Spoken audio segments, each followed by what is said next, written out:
Aujourd'hui, on va parler de l'Ukraine et contrairement aux autres médias, on va en parler bien. Et dans ce genre d'affaires, pour discerner le vrai du faux, on a besoin de la backstory. La quoi? Le contexte. Nina, on est des professionnels, on est des journalistes, on parle anglais, d'accord? Bref, on va faire un petit peu d'histoire. L'Ukraine, c'est pas vieux. C'est né avec l'effondrement de l'URSS en 1991. La Russie perd plus de 5 millions de kilomètres carrés, donc deux gros bouts. La Biélorussie et l'Ukraine, avec qui elle partage une grande frontière commune. Tous ces pays intègrent alors le libre marché capitaliste qui avait déjà été amorcé par les réformes de Gorbatchev.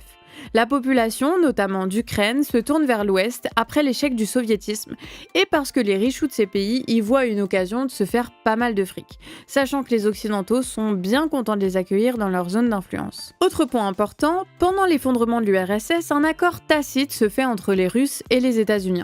La transition sera faite à condition que les États-Unis, à travers l'alliance militaire qu'est l'OTAN, ne viennent pas s'installer dans les pays frontaliers de la Russie pour ne pas relancer le climat de guerre froide et pour permettre à la Russie de garder les liens de dépendance économique qu'elle impose aux anciennes républiques soviétiques. Des accords de démilitarisation de la zone seront signés, garantissant par exemple l'absence d'armes atomiques. Ce qui est en fait pas très bête. Les accords seront plus ou moins respectés au fil des années et l'arrivée de Poutine au pouvoir au début des années 2000 va étrangement renforcer la paix entre les deux pays. On est début des années 2000 et la Russie démantèle des bases militaires permanentes qu'elle avait en Europe ou en Amérique et accepte la présence militaire états-unienne en Asie. Les zones tampons que sont l'Ukraine et la Biélorussie tiennent bon, mais ça tient à pas grand-chose. Vu que dans ces pays, il y a un concept qui apparaît qui s'appelle la souveraineté nationale et qui fait que, à tout moment, ça peut basculer dans un sens ou dans l'autre. Soit parce que le peuple en a décidé dans des incroyables élections démocratiques, soit parce que des grandes puissances extérieures les aident à prendre des décisions, si tu vois ce que je veux dire. Surtout que l'Ukraine est un pays divisé, comme les élections le montrent par exemple. L'Est est à 95% pro-russe, car il est très proche politiquement et économiquement des entreprises privées russes, qui traitent directement avec la paysannerie pauvre. Se rajoute à cela la prédominance du russe comme langue couramment utilisée. Quant à l'Ouest, c'est l'exact inverse. Ils votent pro-européens à 95% avec un système à l'occidental. Beaucoup de riches oligarques et des grosses entreprises bien moins dépendantes économiquement de la Russie et tournées vers les subventions venant de l'Ouest. Cette séparation très nette en Ukraine en fait un pays qui peut sauter à tout moment et dont les frontières pourraient devenir très floues. Bref, il vaut mieux pas mettre trop les pieds indélicatement dans ce pays parce que ça risque de péter très facilement et c'est pourtant précisément ce que vont faire les États-Unis. Toujours début des années 2000, les accords militaires dont on a parlé sont rendus caducs par décision états-unienne. Ils mettent en place de nombreuses bases militaires proches de la Russie, notamment en Pologne. Économiquement, l'Europe pousse l'Ukraine à signer un traité de libre-échange avec elle, évidemment, ce qui est vraiment une riche idée, sachant que le SMIC là-bas est à 100 € par mois, ce qui ne va pas du tout faire de la concurrence avec d'autres pays de l'Union européenne, pas du tout. Sauf qu'il y a un petit détail important dans l'histoire, c'est que la Russie est elle aussi dans un traité de libre-échange avec l'Ukraine. L'Ukraine produit du blé que des entreprises privées russes transportent et traitent, et en échange, la Russie leur file du gaz à moindre prix. Sauf que, si tu réfléchis bien, si l'Europe a un traité de libre-échange avec l'Ukraine, qui a elle-même un traité de libre-échange avec la Russie, ça veut dire que l'Europe et la Russie sont dans une situation de facto de libre-échange, ce qui n'est pas du tout concevable en fait. En réalité, avec ce traité de libre-échange entre l'Ukraine et l'Europe, en fait, l'Europe impose un choix à l'Ukraine. Soit rentrer dans la zone d'influence états-unienne à travers l'Union européenne, soit rentrer dans la zone d'influence russe. Mais il n'y a pas d'entre-deux. Mais vu que le pays n'est pas suffisamment puissant pour être indépendant, il va falloir choisir son impérialisme. En plus de ça, l'Ukraine était dans la merde économiquement. Vu que l'effondrement de l'URSS n'a pas tant changé sa situation de soumission économique face à la Russie, et que l'entrée dans l'Union européenne de la Pologne a rompu en grande partie le marché avec eux. Sans grande industrie, en totale dépendance, le PIB s'écroule et leur monnaie part en cacahuètes. Sans possibilité de s'en sortir seul, le gouvernement de l'époque, plutôt pro-russe, tente de choper du pognon et demande de l'aide à l'Union européenne. 20 milliards par an pour signer leur fichu traité, ce que l'Europe refuse. Le président ukrainien revient alors vers la Russie qui, lui, signe un très gros chèque.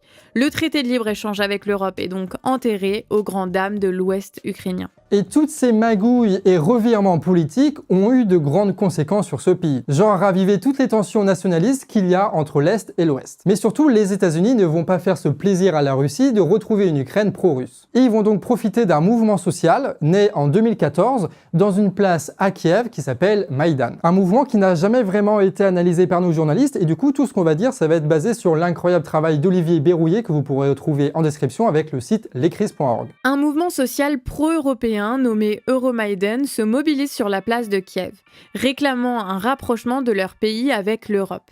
Les mobilisations s'intensifient jusqu'à atteindre 500 000 personnes. Donc, vu de loin, la mobilisation, elle a l'air plutôt sympa, démocratique et tout ça, qu'on soit d'accord ou pas. Ce qui va changer la donne, c'est que tu as quelques acteurs qui vont arriver pour histoire de récupérer le mouvement, tu vois, voler le mouvement social, et ces gens-là sont un petit peu moins recommandables. À commencer par le défilé des diplomates et ministres européens et états-uniens qui viennent à Kiev pour manifester et demander la démission du président, jusqu'à même offrir des cookies aux manifestants. Des cookies pour demander la démission d'un président qui a été élu avec un suffrage qui a été reconnu au niveau international et à qui il reste juste un an de mandature. Alors que le peuple gueule, évidemment, c'est une chose. Mais que des diplomates étrangers se mêlent de tout ça, là, c'est bizarre, tu vois, c'est pas du tout la place des diplomates, normalement. Ils profitent juste d'une situation sociale pour servir leurs propres intérêts, c'est ce qu'on appelle une putain d'ingérence. Et surtout qu'on peut un petit peu douter du fait que les États-Unis n'ont pas apporté que des cookies aux manifestants. Les autres grands acteurs, ce sont les partis politiques qui se mobilisent, et ils sont 3. Des libéraux d'extrême droite, des européistes libéraux et un parti néo-nazi. Des nazis donc qui sont indirectement soutenus par l'Empire états-unien et par l'Union européenne, ce qui est un peu ironique quand on y pense. Va alors y avoir une radicalisation à l'extrême droite du mouvement, avec des étudiants qui ne ressemblent pas vraiment à ce qu'on voit en France,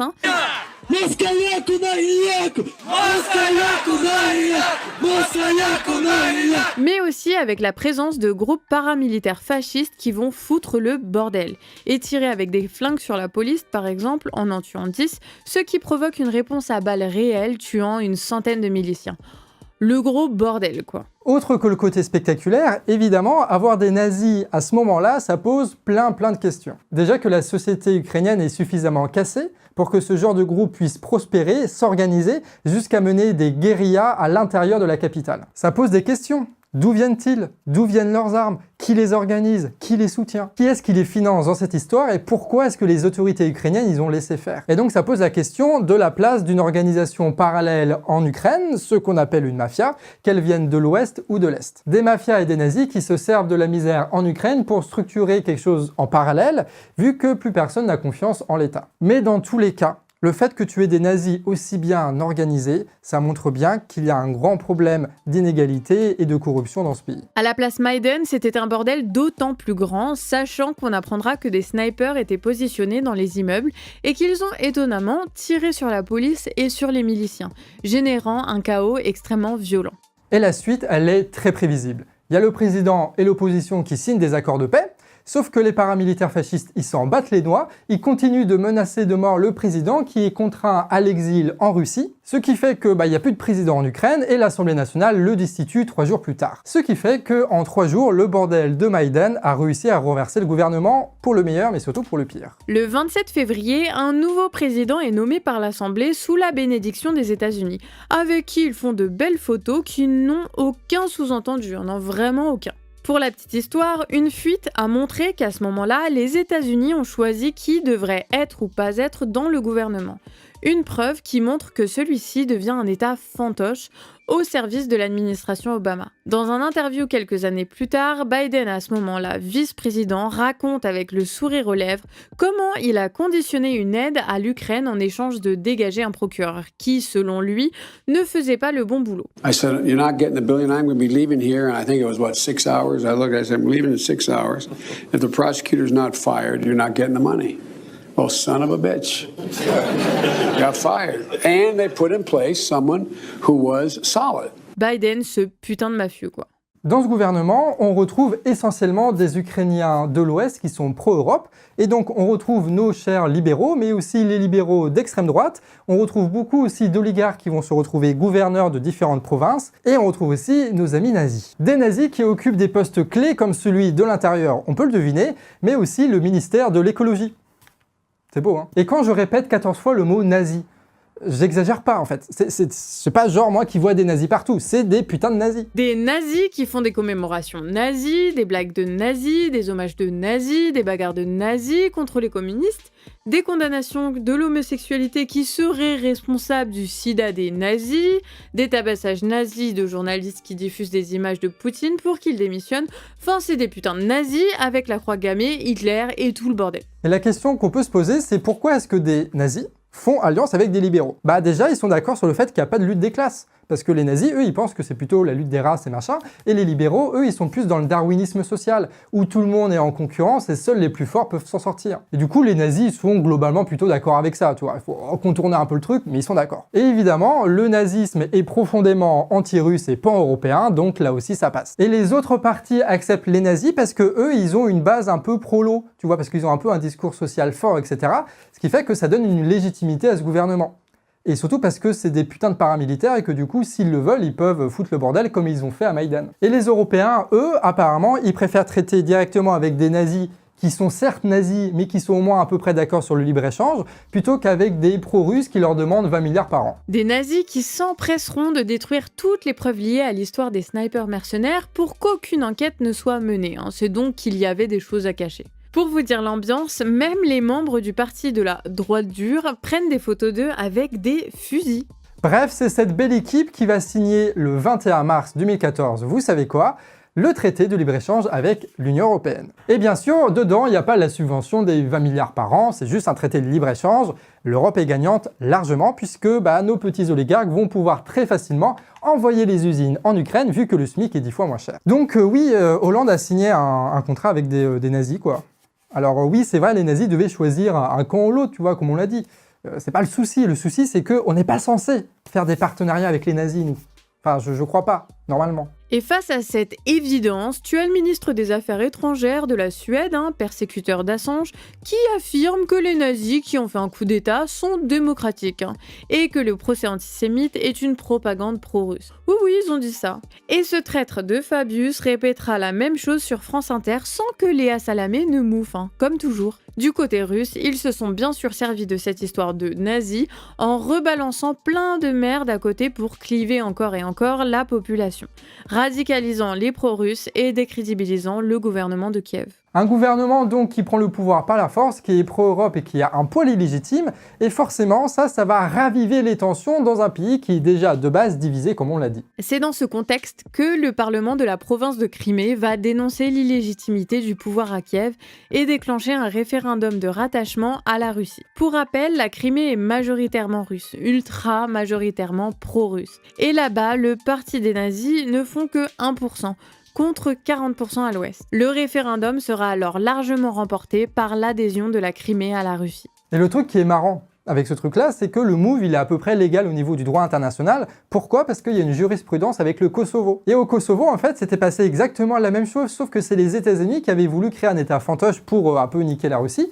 Et du coup, c'est la Russie maintenant qui utilise ce qui s'est passé au Kosovo pour niquer les États-Unis. Du coup, ça fait un partout la balle au centre, quoi. Et là encore, le Washington Post et les États-Unis ont tenté de balancer de la propagande contre la Russie, affirmant que des soldats russes étaient présents à l'est de l'Ukraine, balançant des photos en très très basse résolution de mecs barbus en Géorgie et en Ukraine, ou pire, en prenant 2 photos du même groupe le même jour, en Ukraine, et en affirmant que la première vient de Russie. Enfin bref, on a comme l'impression que l'histoire bégaye comme dirait l'autre. Et c'est ce même contexte très précis qui enclencha ce qu'on appelle la guerre du Donbass, qui est une région qui regroupe les 2 provinces les plus à l'est de l'Ukraine. Là-dedans, tu as 2 camps aux intérêts opposés qui s'affrontent. Déjà, les pro-russes, qui sont eux du coup dépendants de l'industrie et des accords avec la Russie que Kiev veut remettre en question. Et de l'autre côté, tu as donc l'armée régulière ukrainienne soutenue par l'OTAN. Avec comme principal enjeu le contrôle de la ville de Donetsk, qui est une grande ville industrielle, mais aussi un port très puissant et un nœud ferroviaire de la région. Et ce conflit, c'est le bordel. Il y a des centaines de milliers de morts et des millions de réfugiés. Un endroit où aucun journaleux ne met les pieds et dont on n'a aucune information, si ce n'est celle de l'armée très loin d'être fiable. Et du coup, on va pas s'avancer plus que ça sur ce qui se passe dans la guerre du Donbass. On va juste garder l'essentiel. Là-bas, c'est la merde. Ce qu'on peut analyser, par contre, c'est la propagande française, avec par exemple le magazine Elle, détenu à l'époque par Lagardère, qui met en avant des combattantes ukrainiennes trop mignonnes qui se révèlent être en réalité des nazis. Ouais. Berrouillet et sa communauté ont retrouvé leurs traces et d'autres photos, disons, un peu plus gênantes. Alors oui, c'est vrai, elle est nazie. Mais vu qu'elle est sexy, ça compense un peu, non? Non, bah non, elle reste nazie. Et dans cette obscurité incroyable avec des mensonges, des guerres et des nazis partout, il va y avoir une lumière qui va surgir, François Hollande. Fin 2014, Hollande, Poutine, les représentants séparatistes pro-russes et le gars de l'Ukraine là, signent l'accord de Minsk, établissant un cessez-le-feu et un retour à la diplomatie avec une désescalade des deux côtés, pour éviter qu'une guerre en Europe s'éternise. Sauf que c'est François Hollande, et il a une légère tendance, je sais pas si t'as remarqué, à trahir. Et oui, la veille, l'OTAN avait apporté tout son soutien à l'Ukraine en annonçant des coopérations militaires entre l'Alliance et l'Ukraine, brandissant une nouvelle ligne rouge dans le conflit avec la Russie. L'Union européenne enchaîne ensuite avec des sanctions économiques contre la Russie, sorties d'un peu nulle part, montrant bien qui est véritablement dans le collimateur de l'Europe. Donc d'un côté, ils disent oui, il faut faire la désescalade, patati patata. Sauf que la veille, ils disent « Ouais les gars, on va armer à fond l'Ukraine et on va envoyer un maximum de fric pour niquer l'économie russe. » Alors ce qui devait arriver, arriva. Les accords ne sont pas respectés et depuis, la guerre continue dans le Donbass. Donc ça veut dire qu'il y a en Europe une guerre qui dure depuis 8 ans. Voilà. Donc quand ils vous disent là, les mecs des journaleux, les gouvernants dire « Non, on est contre la guerre en Europe, machin, la Russie et tout », c'est le cas. Il y a une guerre en Europe. Ça fait 8 ans que ça dure. Et évidemment, dans cette histoire, la situation économique de l'Ukraine s'est encore aggravée parce qu'ils doivent gérer une guerre et en plus gérer la transition d'un pouvoir, d'une corruption vers une autre corruption. Et elle se retrouve dans une situation assez particulière puisqu'elle est au bord de la faillite, au bord du défaut de paiement avec la Russie à qui elle doit 3 milliards. Cette fois, c'est le FMI qui les sauvera, en changeant ses règles pour rendre légal le financement de dettes entre deux États, prouvant encore une fois que le cadre international n'existe pas et qu'il soutient toujours le même camp dans le conflit. Une aide bien sûr couplée à une austérité massive qui va servir le pays sur un plateau d'argent à nos oligarques industriels et financiers occidentaux. Et ce qui était prévu arriva. Tu as Kiev qui va multiplier les accords et les déclarations pour rejoindre la zone d'influence états-unienne. Les États-Unis se mobilisent pour que l'Ukraine intègre l'OTAN, et ainsi pour pouvoir se positionner à la frontière russe. Puis,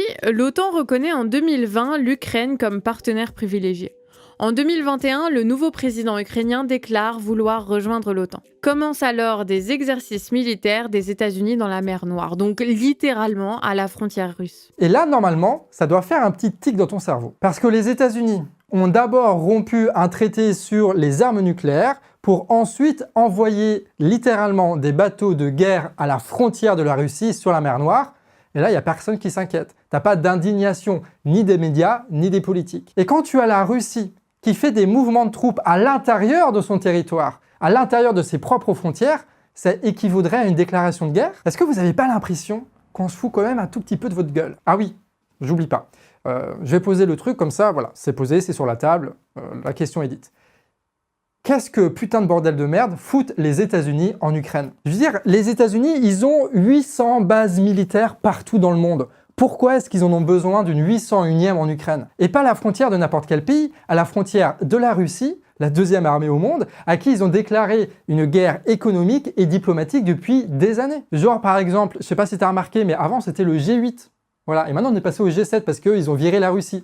Pourquoi est-ce qu'ils ont fait ça? Il n'y avait pas de raison valable, c'était juste parce qu'il fallait faire la guerre diplomatique à la Russie. Et du coup, ils envoient des hommes à la frontière d'un pays à qui ils ont déclaré une guerre froide.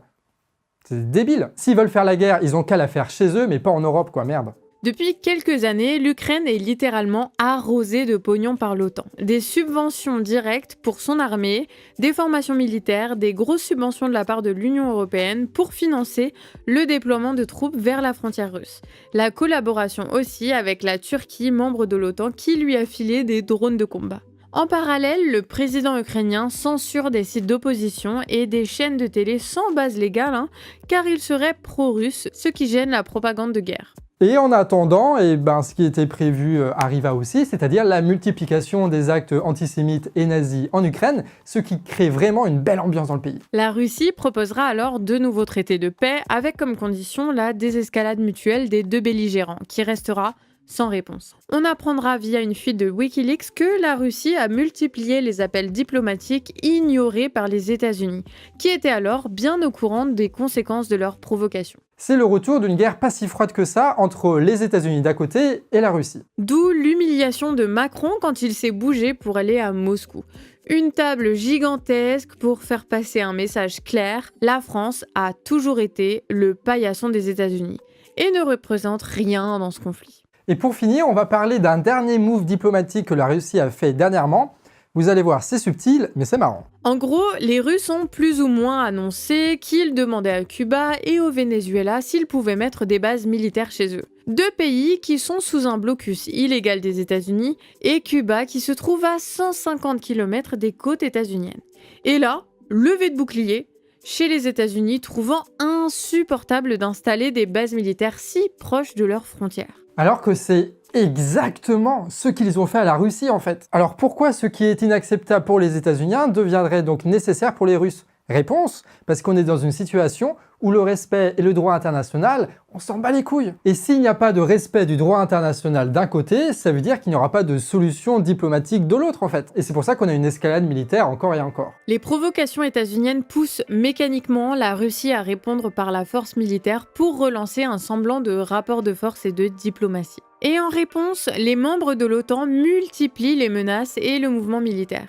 Le tout s'avançant dans un scénario de guerre que les médias répètent depuis maintenant plus de 10 ans, histoire de rendre acceptable une guerre qui ne l'est absolument pas à la base. Le refus du droit international entraîne une escalade permanente du conflit dont personne ne sait aujourd'hui où elle va s'arrêter. Et voilà comment l'Ukraine a été le théâtre d'une guerre froide et a été déchirée à cause d'un impérialisme états-unien qui a provoqué un autre impérialisme russe. Bon, c'est mignon, avec tout ça on a compris à peu près l'histoire. Sauf qu'il manque quand même quelque chose d'assez important. C'est que oui, il y a un conflit entre les 2 pays, mais pourquoi? Bon Dieu de pourquoi? Alors ils s'aiment pas, ok, il y a des délires idéologiques chelous avec les États-Unis et la Russie, ok, mais il y a bien des raisons matérielles quand même qui expliquent tout ça. Alors on a cherché et on a trouvé 3 de ces raisons matérielles, et la première d'entre elles, c'est le gaz. Alors la Russie, une de ses particularités, outre le fait qu'il fasse très froid, c'est le fait que c'est un des premiers producteurs de gaz de la planète. Et c'est surtout l'un des principaux fournisseurs de l'Europe. Et la grosse entreprise qui gère ça, elle s'appelle Gazprom. C'est une société majoritairement détenue par l'État russe, mais qui a ses propres intérêts et sa propre façon de faire du lobbying. Elle arrive par exemple à employer d'anciens politiques européens, histoire d'assurer ses arrières.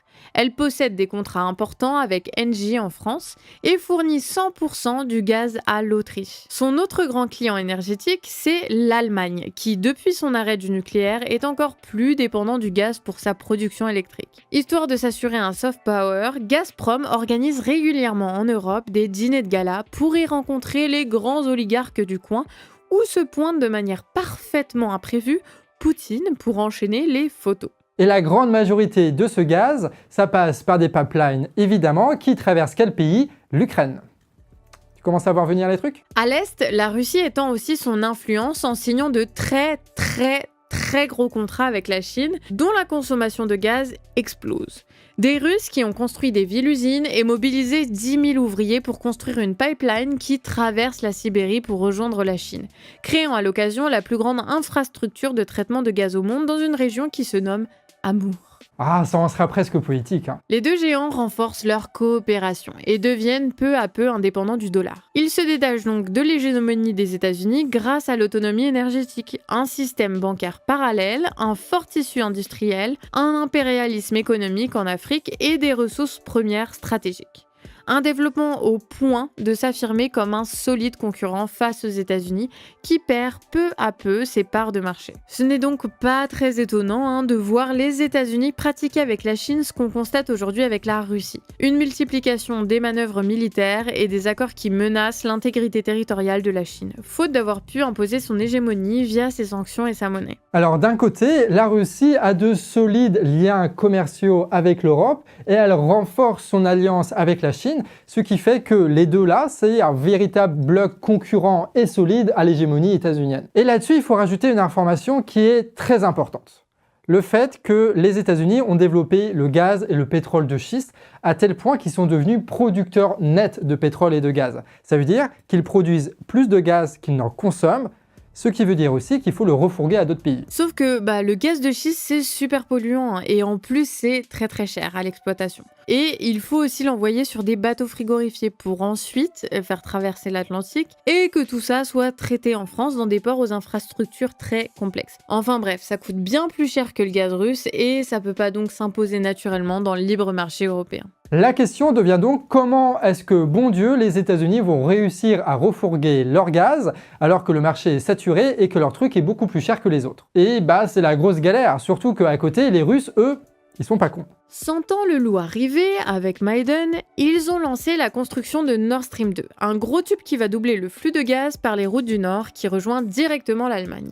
La construction du pipeline est aussi un désastre écologique, vu que ça a flingué la réserve de Kurgalski, regroupant une énorme biodiversité. Mais bon, on s'en fout des oiseaux et des phoques de la mer Baltique. L'important, c'est que même avec tous ces travaux, le gaz russe est toujours moins cher que le gaz de schiste états-unien. Et surtout, le Nord Stream 2, comme le nom l'indique, ça passe par le nord. C'est-à-dire, ça va directement de la Russie à l'Allemagne en traversant la mer Baltique, ce qui veut dire que c'est totalement indépendant des aléas politiques de l'Ukraine. Donc la Russie a posé ses pions, ils étaient en train de gagner la partie, et c'est à ce moment-là que les États-Unis ont décidé de sortir les crocs, mais de manière un peu douce pour commencer. Le Monde Diplo en parlait. Avant même la fin des travaux du Nord Stream 2, les États-Unis lancent des sanctions et des menaces totalement illégales, mais fortes. Si les travaux du Nord Stream 2 s'achèvent, ils priveront les entreprises concernées de tout le marché états-unien, ils interdiront les dirigeants de poser le pied aux États-Unis et les empêcheront d'utiliser le dollar. Normalement, c'est pas trop le genre de menace que tu es censé recevoir quand tu es censé être un pays allié. Mais c'est pourtant ce qu'ils ont fait, et c'est précisément ce genre de loi qui organise de fait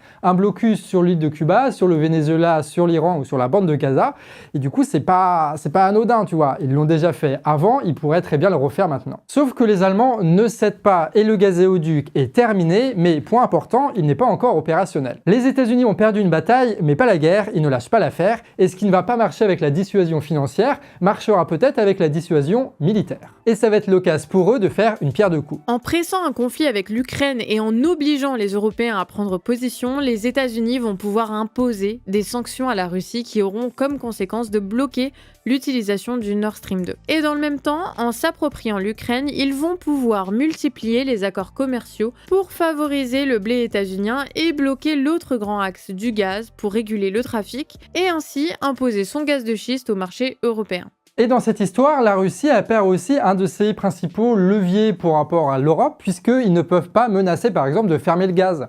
Parce qu'au moment où ils le feront, tu vas avoir les États-Unis qui enverraient leurs bateaux pour combler le marché. Et là, ils se feront avoir. Et du coup, la seule chose que peut faire la Russie pour contrer ces attaques-là, c'est de montrer les gros bras, de rentrer dans un rapport de force en espérant que ça suffise pour relancer les accords diplomatiques. Sauf qu'en faisant les gros bras, en fait, tu nourris toute la propagande qui va justifier pour les pays, pour les médias, pour la population, le fait que des sanctions arrivent. Et du coup, la Russie n'a pas trop le choix que de rentrer dans le jeu des États-Unis.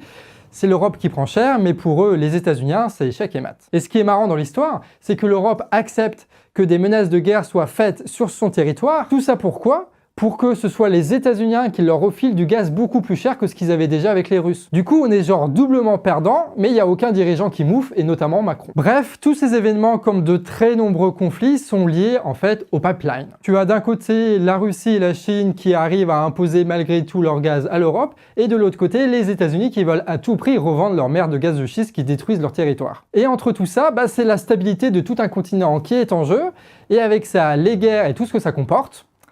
Bref, pas sûr que ce soit nous qui sommes gagnants dans l'histoire. Donc le gaz, c'est la principale raison qui pousse les États-Unis à vouloir foutre le bordel en Europe. Mais c'est pas la seule. Il y a aussi ce qu'on appelle le lobby de l'armement. Et l'armement, c'est un peu comme le gaz, c'est tellement stratégique et réglementé qu'on peut pas vraiment dissocier les entreprises privées de l'État. Ce qui fait que quand on parle de géopolitique, il faut parler des deux à la fois. Surtout qu'aux États-Unis, c'est une énorme industrie de pointe qui influence très largement la politique internationale du pays. En tout, c'est 768 milliards de dollars, des millions d'emplois dans l'armée, l'industrie, le renseignement et 1,4 million de soldats qui sont prêts à partir n'importe où pour n'importe quel intérêt. Ils sont aussi grands exportateurs d'armes, ce qui les rend indépendants de tout autre pays. Mais la Russie, elle aussi, elle n'est pas sans reste. Seconde armée du monde, une forte industrie et elle aussi exportatrice. Ce qui fait qu'on ne peut pas vraiment différencier les intérêts de l'État russe du lobby de l'armement russe. Tu vois, les deux, c'est quasiment les mêmes. Et des médias aussi d'ailleurs. Tout ça, ça forme un bloc assez uni. Enfin, je dis ça pour rapport à la Russie, mais fais pas trop le malin, parce qu'en France, c'est exactement pareil. Et pour les États-Unis, c'est aussi le cas. Le lobby, il est présent dans les conseils d'administration des principaux médias comme le Washington Post ou la BBC qui vont vendre les guerres. Des médias que tous nos journaleux vont repomper sans recouper, bien sûr, parce que ça coûte moins cher en fait. Et puis on s'en fout un peu de l'international, non? Ça, couplé avec le fait que les médias refusent d'inviter des représentants russes pour expliquer leur vision du monde.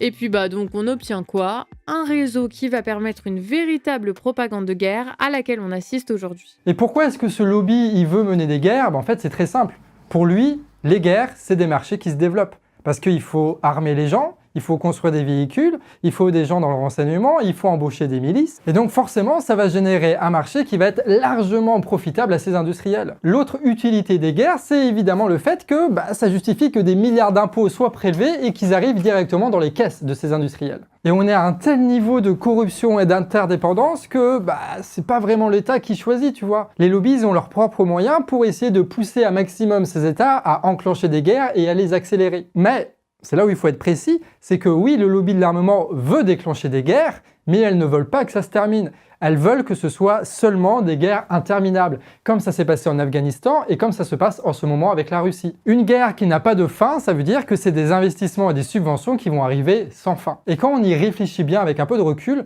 on remarque que les seuls gagnants de cette situation, quoi qu'il arrive, ce sont les industriels de l'armement russe, et états-uniens et européens qui se font un maximum de fric. Un effet renforcé aujourd'hui par la crise du Covid qui va avoir une répercussion à rebours sur l'industrie de l'armement. Le lobby doit alors dès aujourd'hui créer les conditions pour s'assurer un gros marché demain pour compenser les futures pertes liées à l'arrêt de production. La guerre est aussi un moyen pour les États de consolider leur alliance, que ce soit entre les États-Unis et l'Europe ou la Russie et la Chine. Chacun ayant intérêt à ce que les coopérations se renforcent. Pour rappel, c'est la première fois depuis la Révolution chinoise que les deux pays font des exercices militaires ensemble. Sauf que ces alliances nouvelles créent dans le même temps une concurrence et une rivalité qui va générer les conditions pour de futures guerres. En fait, le lobby de l'armement, c'est un serpent à plusieurs têtes qui se mord lui-même la queue. Parce qu'ils veulent toujours être de plus en plus forts et avoir toujours plus de profit. Donc pour ça, il faut qu'ils justifient des situations de guerre. Du coup, ils appellent les politiques corrompus, ils appellent les journalistes corrompus, ils s'arrangent pour balancer un peu de la propagande de merde, et là, tout d'un coup, il y a un conflit qui apparaît. Du coup, ils chopent un maximum de pognon, que ce soit de l'OTAN, des États-Unis, de machin, de trucs de mes couilles, et du coup, ils se renforcent, ils sont encore plus puissants qu'avant, et du coup, ils sont encore plus capables de créer de nouvelles situations de guerre. Et toutes ces guerres qu'ils génèrent partout dans le monde, il n'y a qu'à voir par exemple en Afghanistan, en fait, ça va juste suffisamment détruire un pays pour créer toutes les conditions nécessaires pour que de nouvelles guerres apparaissent. Donc tu vois, c'est un peu l'éternel retour à la guerre en permanence, c'est pas ouf, et ça veut dire quoi? Ça veut dire que sans mesures radicales contre le lobby de l'armement, on sera contraint à ce que ce soit ce lobby-là qui décide de notre politique internationale, et cette politique, c'est la pire qui soit, c'est celle de déclarer des guerres partout. Bon mine de rien, on avance dans cette vidéo. Donc on a vu toute l'histoire qui a amené à ce que ce soit le bordel en Ukraine. On a vu que c'était à cause du gaz et de l'armement qu'il y avait eu ça, mais il y a un troisième acteur qui est assez intéressant et un peu plus subtil. Cet acteur, c'est le peuple qui se met en mouvement à cause de grosses crises économiques. Faut savoir qu'en 2021 en Ukraine, c'est toujours la grosse merde. Plus de 600 000 Ukrainiens ont fui le pays pour trouver un emploi et se retrouvent confrontés à une xénophobie grandissante en Pologne. Le niveau de vie ukrainien a chuté et leur monnaie qui s'appelle Grivna a plongé jusqu'à atteindre son niveau le plus bas.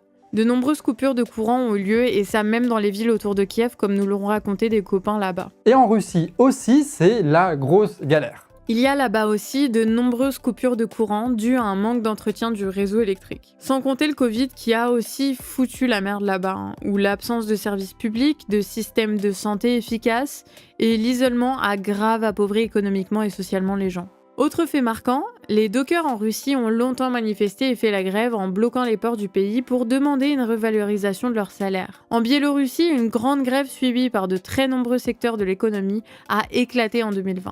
Leur revendication, plus de démocratie dans un pays qui reste très mafieux dans son fonctionnement, une augmentation des salaires ou encore des meilleures conditions de travail. De même d'ailleurs au Kazakhstan, où des révoltes qui se disent elles-mêmes anticapitalistes ont lieu et sont sévèrement réprimées. Plus généralement, ces pays doivent faire face à des mouvements massifs, comme on en voit dans chaque pays.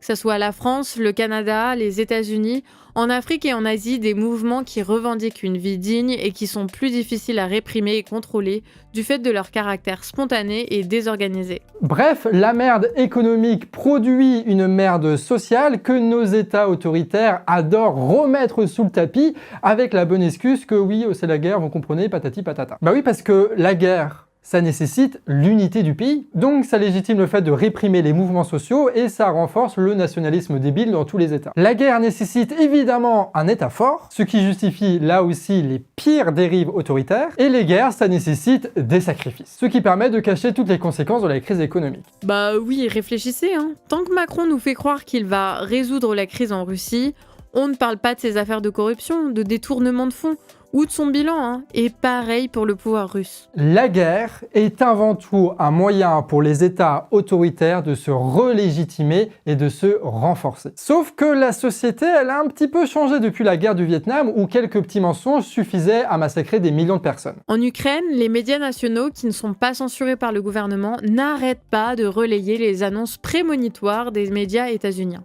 Demain, la Russie va envahir l'Ukraine. Malgré la psychose, l'armée russe reste en Russie et n'a rien annoncé sur de futures attaques. La peur se transforme en ridicule et la propagande pro-guerre venue des États-Unis et qui se propage partout devient évidente pour des millions de personnes, permettant de nous défendre des offensives médiatiques. D'autant que les réseaux sociaux et les automédias comme le Canard permettent d'avoir un recul sur ce genre de conneries. On ne nous ment plus si facilement. Et du coup, cette situation un peu bizarre là, de guerre froide, de machin truc, se rajoutant à la décrédibilisation totale des médias, ça crée des mouvements sociaux qui sont très spécifiques à la situation dans laquelle nous sommes. En Russie, par exemple, en parallèle des menaces de guerre états-uniennes, tu as le renforcement d'un mouvement contestataire pacifique, qui dénonce l'escalade militaire qu'entraînent les États-Unis et la Russie, et qui sont donc favorables à une démilitarisation mutuelle. Des manifs qui ont commencé en 2015, un 1er mai, avec comme slogan principal « Non à la politique belliqueuse » et qui apporte son soutien à la population ukrainienne. Et là, on va faire un raisonnement qui est, je crois, très important, qui est subtil, mais qui est très important et qui est jamais fait dans les autres médias. La Russie n'est pas aujourd'hui en mesure de stopper les agressions et les menaces des États-Unis, notamment au niveau économique. Et céder sur son militarisme aujourd'hui, ça voudrait dire qu'elle laisse en fait largement le champ libre aux États-Unis, qui va installer des bases partout aux frontières de la Russie et qui vont niquer ses plans au niveau du gaz et détruire une bonne partie de son économie. Et du coup, nous, on dit nique tous les impérialistes, mais on dit aussi que la situation est largement asymétrique. La Russie ne peut pas céder sur ce qu'il y a de plus important pour elle.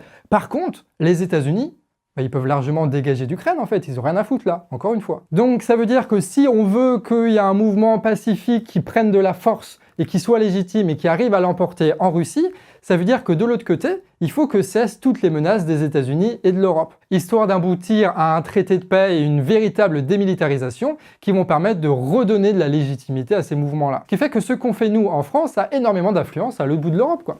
Enfin, je dis ça, je dis rien.